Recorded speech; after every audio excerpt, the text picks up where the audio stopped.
Queridos, graças e paz, nós estamos aqui nesta noite transmitindo aos irmãos da Igreja Batista Nacional Antioquia, aqui do Timbuí e do Campinho, esta palavra que Deus colocou no meu coração. Nós estamos vivenciando um momento no nosso país, na verdade no mundo, de crise. E quando eu estava meditando sobre o que estaria trazendo para o coração dos irmãos, veio ao meu coração, na verdade, alguns questionamentos e algumas perguntas. E diante disso, por que nós estamos vivendo isso no mundo? O porquê dessa crise hoje que está sendo falada e repercutida em todas as nações, mediante esse novo vírus, coronavírus. E aí me veio à mente justamente a questão de Israel. Veio à mente o povo de Israel. Porque se a gente fosse fazer aqui uma alusão e contextualizar o que o povo de Israel enfrentou, a gente com certeza começaríamos a imaginar e engrandecer mais o nome do Senhor. O povo de Israel enfrentou várias crises. Os judeus, e já começa quando o povo de Israel eles migram para o Egito e enfrentam ali 400 anos de escravidão. Essa migração não foi por algo natural, por simplesmente achar que o Egito seria uma terra boa para eles. Eles foram para o Egito porque a sua terra estava devastada, eles estavam enfrentando deserto e seca. Então migraram para o Egito, talvez com a intenção de ali constituir família e serem felizes, e muito pelo contrário, passaram 400 anos no Egito escravos. Surgiu então um homem impulsionado pelo Senhor como o grande libertador, Moisés. E Moisés então tem a missão de resgatar aquele povo, de tirar aquele povo das mãos de Faraó, tirar aquele povo da escravidão e fazer com que aquele povo pudesse ter novamente uma perspectiva de vida, pudessem construir, reconstruir uma família, uma história, ter a sua terra. Então Moisés é chamado pelo Senhor de maneira sobrenatural, aonde a própria manifestação de Deus, o próprio Deus se revela e se manifesta a Moisés, dando a Moisés a missão de tirar aquele povo, de resgatar aquele povo e de levar aquele povo a uma terra prometida. Aquele povo então, eles saem do Egito, enfrentam uma jornada e passam 40 anos no deserto. Não bastasse isso, a história conta que após isso a trajetória de Israel também não foi nada muito boa, porque os hebreus eles se dividem em duas tribos, tribo do norte, tribo do sul, aonde uma tribo recebe o nome de Israel e a outra tribo recebe o nome de Judá. 721 anos antes de Cristo, Israel foi cativo pelos assírios. E 596 a.C., Judá foi cativo pelo povo da Babilônia. Eles ficaram presos, porque o cativeiro tinha essa propriedade. A intenção, tanto dos babilônios quanto dos assírios, era tirar do povo a sua identidade. Era fazer com que o povo não adorasse mais a Deus, que o povo não tivesse mais intimidade com o Senhor. Isso quase aconteceu, mas eles conseguiram sair desse momento de dificuldade, desse momento de crise, foram libertos dos cativeiros, e logo após isso o povo de Israel então se dispersou, aonde a história chama esse momento de diáspora. O povo de Israel saiu da sua região e foi para outras regiões, em busca de paz, em busca de um lar, em busca de uma riqueza, em busca de uma prosperidade. Só que isso não aconteceu. Não foi isso que aconteceu. O povo continuou em crise, o povo continuou sofrendo. E surge então um movimento chamado de sionismo, aonde o povo então que viveu a diáspora, o povo que estava em outros locais, começaram a voltar de novo para a sua terra, para o seu local de origem. E milhares de judeus retornaram então para a Palestina. Século XX, os judeus foram vítimas de uma das maiores atrocidades da história, o Holocausto. 6 milhões de judeus foram submetidos aos campos de concentração, sendo torturados e mortos. Isso aconteceu durante a Segunda Guerra Mundial. E após o término da Segunda Guerra Mundial, com a iniciativa então da ONU, em 1948 é criado o Estado de Israel. Surge então a nação, uma nação pequena, mas uma nação que tinha a promessa do Senhor, uma nação que ela tinha como princípio adorar a Javé, o único Deus, Deus Todo-Poderoso, o Deus que supriu todas as necessidades de Israel, o Deus que havia feito uma promessa onde Israel seria uma nação grande, uma nação próspera. E a pergunta que não quer calar é por que tudo isso aconteceu com Israel? Por que tudo isso aconteceu? A gente vai pegar a história e a gente vai ver que após a criação do Estado de Israel, as coisas não pararam por aí. As crises continuam ainda. Israel passa por vários conflitos, passa por várias guerras e constante na sua região. Mas a gente tem visto uma nação que prevalece, uma nação que avança em todas as áreas, uma nação rica em tecnologia, rica em conhecimento, rico em poderio bélico. E por que Israel é tão rico? Por que uma nação, diante de tanta crise, diante de tanta dificuldade, né, avançou e continua avançando? E aí a palavra do Senhor em Gênesis, capítulo 12, do verso A1 a 3, a palavra do Senhor nos mostra um pouco sobre isso. O texto diz: ora, disse o Senhor a Abraão, sai da tua terra, da tua parentela, da casa de teu pai, e vai para a terra que te mostrarei.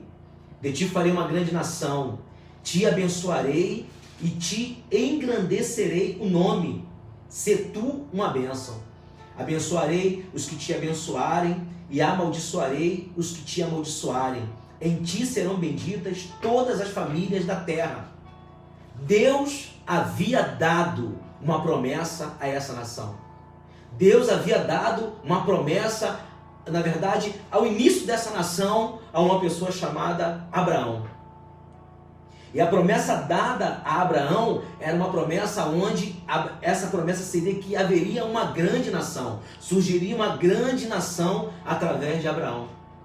Detalhe interessante é que Abraão obedece o Senhor, Abraão sai da terra dele, sai da sua parentela, leva com ele a sua esposa, mas o que Abraão talvez não esperasse era que, para que essa promessa se cumprisse, para que Abraão pudesse verdadeiramente ver dele uma grande nação, era necessário que Abraão fosse pai de filhos.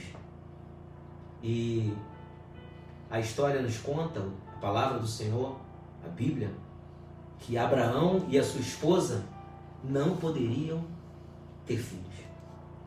Queridos, esse com certeza foi o primeiro teste de fé para Abraão. Porque a promessa Deus já havia feito.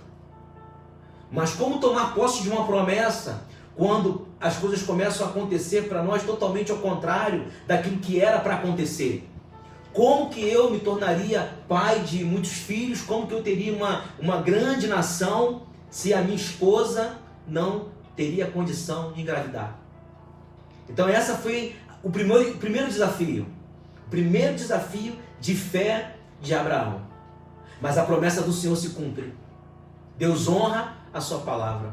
Deus cumpre com aquilo que ele diz. E a palavra então do Senhor nos diz que Abraão e Sara têm um filho e eles dão o nome ao seu filho de Isaque. Isaque é a tipologia de Cristo. Porque a Bíblia nos diz que no momento oportuno, Deus pede Isaque em sacrifício. E Abraão então agora tem um outro teste, que é ter que entregar o seu filho ao Senhor. O filho da promessa, o filho que Deus havia prometido. E Abraão novamente, através da fé, através da obediência, ele leva Isaque ao sacrifício. Leva Isaque ao lugar que ele teria que ter ido para sacrificar o seu próprio filho. Olha que teste, né? E a gente às vezes olha para nós e cabe sempre aquela pergunta: o que nós estamos fazendo? Como é que Deus tem nos visto? Que sacrifícios estamos dando ao Senhor? Quando na verdade a palavra do Senhor é tão tremenda ao ponto de dizer que Ele não quer mais o nosso sacrifício. O que o Senhor quer de nós é obediência. A promessa se cumpre na vida de Abraão. A promessa da paternidade, a promessa de ser pai. E quando a gente faz uma transposição literal, quando a gente extrai esse texto e traz para os nossos dias, fazemos essa transposição literal, essa promessa que foi dada a Abraão, essa promessa que foi dada a esse homem, essa promessa se cumpre em nossas vidas quando nós aceitamos a Cristo como nosso Salvador. Essa promessa hoje é a promessa da paternidade. Hoje o Senhor olha para nós através de Jesus Cristo como os filhos que somos. E querido, tudo isso que Deus proferiu, que Deus prometeu a Abraão, se cumpre na nossa vida como quando tomamos posse daquilo que nós verdadeiramente somos. Nós somos filhos de Deus. É claro que diante de dificuldade, diante de crise, diante de momentos que nós estamos vivendo como estamos vivendo hoje, de reflexão, de ver quantas pessoas têm morrido através desse vírus, que tem transmitido essa doença, quantas pessoas estão no leito de morte, quantas previsões têm sido feitas em relação de pessoas que ainda irão morrer. É momento de nós estarmos refletindo sobre isso, porque Deus não nos fez para viver uma vida dessa forma. O que Deus tem para nós é o melhor. O que Deus tem para nós como sendo nosso Pai e nós sendo o filho dele é o melhor. Deus prometeu a Abraão que daria a ele uma terra que manava leite e mel. Deus prometeu a Abraão uma descendência que seria incontável, não teria como contar. Não tem como se contar a areia da praia, não tem como se contar as estrelas do céu. Mas foi essa palavra que Deus deu a Abraão. E ele creu nessa palavra. Hoje, nesta noite, eu queria dizer para você exatamente isso. Não importa o que nós estamos vivendo hoje, não importa o que estão falando, não importa o que as estatísticas mostram, o que importa para nós é saber que somos filhos de Deus e que Deus tem o melhor para aqueles que obedecem e temem a Ele. Aleluia. Eu queria deixar bem claro para você isso nessa noite. As igrejas estão fechando os cultos justamente por causa dessa situação. Nós estamos aqui hoje transmitindo essa palavra nessa live ao vivo, uma igreja fechada.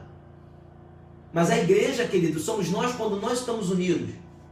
O que eu quero dizer para cada um de nós, para você que está nos vendo nessa noite, não desanime, não desista, não fica preso em estatística. É claro que nós temos que fazer a nossa parte, temos que ser prudentes, mas o que nós precisamos fazer como igreja do Senhor e como filhos do Senhor que somos é estarmos clamando ao nosso Deus, é estarmos orando ao Senhor, é estarmos pedindo misericórdia, é estarmos revendo os nossos conceitos, é estarmos entendendo que às vezes olhamos para nós, só para nós, para o nosso umbigo, quando na verdade precisamos estar juntos, olhando mais para o outro, vivendo verdadeiramente uma unidade, aonde muitos estão dentro das igrejas, vivendo no seu próprio mundo, olhando para o seu próprio umbigo. E hoje eu queria te chamar a atenção para isso. Deus dá uma promessa a Abraão. Mas não é só a promessa feita ali de que ele seria uma grande nação. O Senhor faz uma outra promessa. E a promessa de que seria uma terra boa, de que Israel teria um lugar um lugar onde o povo poderia morar, um lugar onde o povo poderia plantar, um lugar onde a sua família poderia se desenvolver. E essa terra que Deus prometeu ao povo de Israel, não era uma terra má, não era uma terra onde não daria fruto. O texto de Êxodo, eu quero compartilhar com você, Êxodo capítulo 3, verso 8, diz assim: por isso, desci a fim de livrá-lo da mão dos egípcios, e para fazê-lo subir daquela terra a uma terra boa e ampla. Olha o que Deus diz a Moisés: a uma terra boa e ampla, terra que mana leite, leite é alimento, mel, lugar do cananeu, do Eteu, do amorreu, do ferezeu, do eveu, do jebuseu, a terra que Deus prometeu ao seu povo, meus queridos. É terra boa, é terra ampla, é terra que mana leite e mel. O que eu quero dizer para você hoje, nesta noite, aonde você habita é terra boa, e que isso arda no seu coração, que você venha proferir exatamente isso: que Deus me deu é uma terra boa, que Deus me deu é uma terra próspera. E justamente isso que o inimigo quer fazer conosco: cegar, tirar a nossa esperança, fazer com que o nosso foco fique tão somente nessa doença, e que a gente venha mudar isso, que a nossa visão seja diferente, que a gente venha olhar de forma diferente, não com essa perspectiva de morte, mas com perspectiva de vida. Deus tem nos dado uma terra boa, uma terra ampla, uma terra que mana leite e mel, uma terra próspera. E é tão interessante entendermos isso, porque quando nós falamos que Deus deu uma promessa de uma terra boa, essa terra ela se divide de duas formas. Primeira, física. Deus nos deu uma terra física. Física é a terra que você pisa, é agora onde você pode tocar. Física é a sua casa, é onde você pode estar ali dentro, morando confortavelmente. Essa terra Deus te deu, e deu boa. Quando nós falamos do físico, da casa, isso está relacionado à sua família. Então, profetiza o melhor para a tua casa, profetiza o melhor para a tua terra, profetiza o melhor. Quando a gente vai ver também, não basta só a questão física, porque essa terra, essa promessa, ela se divide tanto física quanto espiritual. A palavra do Senhor diz que o Senhor Jesus preparou para nós um lugar, que há um lugar preparado para aqueles que são chamados cristãos. Então, meu querido, tem coisa boa para nós nessa terra, aonde nós podemos pisar a planta dos nossos pés. Mas existe um lugar muito melhor, que já está preparado para os filhos do Senhor. A palavra do Senhor diz em Apocalipse que esse lugar preparado não haverá ranger de dentes, não haverá choro, não haverá lágrimas, não haverá dor, não haverá pranto.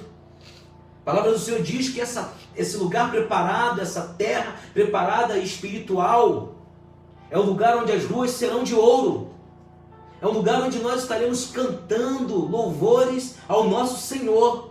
E esse lugar onde nós estaremos lá, querido, é um lugar de gozo eterno, é a eternidade, é um lugar preparado para nós. Então Deus tem duas terras muito boas para nós: a terra que nós estamos agora, esse lugar terreno, onde muitas pessoas estão desoladas, muitas pessoas estão decepcionadas, mas às vezes isso acontece por culpa nossa mesmo, por aquilo que nós estamos proferindo. O que eu quero te dizer nesta noite é que você venha proferir o melhor sobre esta terra, o melhor sobre esse lugar que tu pisa, e que você venha entender também que já há um lugar preparado para nós quando nós partimos deste lugar. Deus tem o melhor para o seu povo. Quando nós olhamos para isso, tem um outro texto que eu queria compartilhar com você nesta noite, é o texto de Deuteronômio capítulo 30, a partir do verso 15, o Senhor ele nos condiciona a algo maravilhoso, e ele diz assim: vê que proponho hoje a vida e o bem, a morte e o mal. Se guardares os mandamentos que hoje te ordeno, que ames o Senhor teu Deus, ande nos seus caminhos e guardes os seus mandamentos e os seus estatutos e os seus juízos, então viverás. E te multiplicarás o Senhor teu Deus, te abençoará na terra a qual passas para possuí-la. Querido, olha o que Deus tem para nós. Deus tem para nós a vida. Essa é a proposta de Deus para o seu povo. Essa é a proposta de Deus para o seu povo. Nós estamos lendo um texto aqui que foi escrito por Moisés, um texto da lei. Mas se você pegar esse texto e você quiser fazer a transposição dele, ele se aplica hoje. Porque tudo se cumpre em Jesus Cristo. Se cumpre em Jesus Cristo. Quando nós estamos em Cristo, essa palavra se cumpre em nós. Essa palavra ela é real, ela é viva. E aqui o Senhor então nos faz uma proposta. Veja que te proponho a vida e o bem. Mas Ele propõe também a morte e o mal. A vida e o bem está condicionada a nós estarmos guardando o mandamento do Senhor. Guardando a verdade do Senhor. Guardando o que está escrito na Bíblia, na palavra de Deus. E quando nós falamos em guardar a palavra do Senhor, o que Deus está querendo dizer é que você tem que amar o teu próximo como a ti mesmo. É que nós não podemos viver uma vida simplesmente condicionada ao nosso eu, mas uma vida de entrega, uma vida altruísta, uma vida de renúncia, uma vida de amor, uma vida de verdade, baseada na palavra de Jesus. Ele próprio disse isso: eu sou o caminho, a verdade e a vida. Ninguém vem ao Pai a não ser por mim. Essa palavra, ela tem que ser a nossa bússola. Preciso me guiar por ela. Eu tenho que ter ela como a minha direção. E hoje a gente vê as pessoas perdidas, você vê pessoas em desespero, você vê pessoas achando já que vão morrer por causa das coisas que têm acontecido. O Senhor está te fazendo uma proposta. E a proposta é para o Senhor, a proposta do Senhor para a tua vida, meu querido. Para você que é um servo de Deus, para você que é um cristão, para você que é filho do Senhor, para você que tem o seu Deus como Pai, você entende a paternidade. A proposta de Deus para você é a vida. E aí ele vai dizer ainda que a segunda condicional aqui: porém, se o teu coração se desviar e não quiser dar ouvidos e fores seduzido e te inclinares a outros deuses e os servires, então hoje te declaro que certamente perecerás. Não perecerás longo tempo na terra a qual vais, passando o Jordão para possuir-te. Vivemos hoje essa crise. Mas é interessante que você pense um pouco, porque houve outros momentos. Anos atrás, era lepra, sarampo, rubéola, difteria. Agora bem recente nos nossos séculos, dengue, zika, chikungunya. E voltando de novo doenças que a gente há um bom tempo não se ouvia falar. Sarampo, pneumonia. E agora, querido, a Covid-19. Uma mutação que veio de outras gripes. Influenza. Vai passar essa Covid-19. Virão outras doenças. Porque isso está na Bíblia. Os sinais estão se cumprindo. E não é para que você venha entrar em desespero ou achar que isso aí é uma novidade, não, porque isso é bíblico, está na Bíblia. Isso iria acontecer e virão coisas piores. Todos os sinais têm se cumprido. As guerras, os rumores, a falta de amor, a iniquidade aumentando no meio do povo de Deus. São sinais de que Jesus está próximo. E eu queria te chamar a atenção também para isso. Às vezes nós nos preocupamos com tantas coisas. Nos preocupamos com tantas coisas terrenas. Nos preocupamos às vezes com o carro que queremos comprar, com a roupa que queremos vestir. Nos preocupamos com tantas coisas materiais, com a reforma da nossa casa, com a compra da casa, e esquecemos de nos preocupar com a nossa vida espiritual. Essa tem que ser a nossa maior preocupação. Como que você está? E diante disso tudo, A palavra do Senhor é tão tremenda porque o texto bíblico nos diz que a nossa primazia, o que nós temos que buscar em primeiro lugar é o reino de Deus e a sua justiça. E as demais coisas vos serão acrescentadas. Busque, querido, o reino de Deus. Busque a palavra do Senhor. Procure evangelizar. Procure fazer alguma coisa que seja para fazer com que o reino de Deus se expanda nessa terra. Para encerrar, como filho de Deus, cabe-nos uma reflexão e uma pergunta. Aonde estamos errando? Nesse momento de crise mundial, o que nós precisamos fazer? Quando a gente fala onde estamos errando, eu olho para os juízes, e se você pegar aquele livro e ler, você vai ver quando o povo estava ali, buscando a presença do Senhor, engrandecendo a Deus, Israel prevalecia. Quando o povo começava a prevaricar, a viver uma vida de pecado, Israel vinha à ruína. O que o Senhor quer de nós é que vivamos uma vida, querido, de verdade. Que venhamos verdadeiramente entender que pecadores nós não somos mais, porque nós recebemos a dádiva da salvação. Que o pecado para nós é um acidente que podemos cometer, mas não viver nele. Não temos mais esse tipo de vida. Deus quer o melhor para nós. Nesse momento de crise mundial, nós precisamos ter fé, como a de Abraão. Tomar posse da promessa de Deus, porque Deus prometeu para nós terra boa, que mana leite e que mana mel. Terra onde nós vamos criar os nossos filhos e eles vão prosperar. Terra onde nós não estamos aqui para viver uma vida de miséria, mas nós estamos aqui para ser referencial para este mundo, referencial para as pessoas que estão ao nosso lado. Deus nos chamou para ser grandes, porque o nosso Deus é grande. Deus está nos chamando hoje à reflexão para que venhamos ter uma vida verdadeira de relacionamento com Ele. O que está faltando hoje seria justamente isso. Estamos nas nossas igrejas, às vezes lotadas, mas não há relacionamento. Nem com o próprio Deus e nem com as pessoas. E às vezes acontecem essas coisas para a gente parar um pouco, pensar e refletir. Estamos dentro das nossas casas, em quarentena, porque foi determinado isso pelo governo. Ficarmos em nossas casas. Aproveite esse momento para buscar a Deus. Aproveite esse momento para você ter uma vida de relacionamento com Ele. Aproveite esse momento para você ler a palavra do Senhor, para refletir um pouco sobre o que você pode fazer de melhor. Aproveite esse momento para isso. Tenha um relacionamento com Deus. Busque a sua presença.